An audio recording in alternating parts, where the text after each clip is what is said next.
fushë Kosovës vazhdojnë të përballen me kostot e larta të shpenzimeve për ngrohje si pasojë e mungesës së ngrohjes qendrore. Kjo situatë thonë se po i detyron shumë familje të përdorin alternativa të shtrenjta dhe jo gjithmonë efikase, duke rënduar buxhetin familjar, veçanërisht gjatë sezonit të dimrit. Po e rrit sepse e rrim për shpenzon. Rrim bash për strejtohet për ditë. Kështu që është e vështirë për të gjithë, jo vetëm këtu, fushë Kosovë për gjithë ka. Paguria qendrore kuptohet na ka letuar 70% po, se në arzime në ngurën me pelet, edhe me rrim. Në moment të dy, po të dyat peleti shtrejt, rrima shtrejt, po t'ju falendru fëmijëve punojnë, për arrim dise.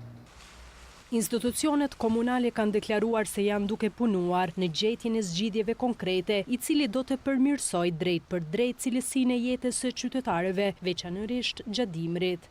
Në këtë muaj do ta shpallim tenderin për konsulencë dhe projekt dizajnin për nxehtësinë qendrore të kogjenirimit në fushë Kosovës, me të cilin po shpresoj shumë që vitin e ardhshëm të fillojë projekti të zbatohet, ku siç e kemi thënë qytetarëve, një projekt i tillë i përfshin qytetin e fushë Kosovës dhe dy lagjet e saj, andaj edhe pres mbështetje edhe nga donatorët, por mbështetja kryesore qëndron në buxhetin vetanak dhe në buxhetin e Republikës Kosovës, për qeverisë.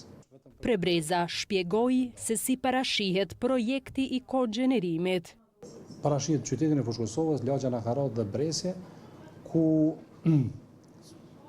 projekti është i parapon që të kemi lidhje direkte me Kekun përmes energjisë termike, ideja është nga Kosova A, mirë po studimi i fizibilitetit do të na tregojë qartë sepse ku është më leverdishme që të bëhet kyçja.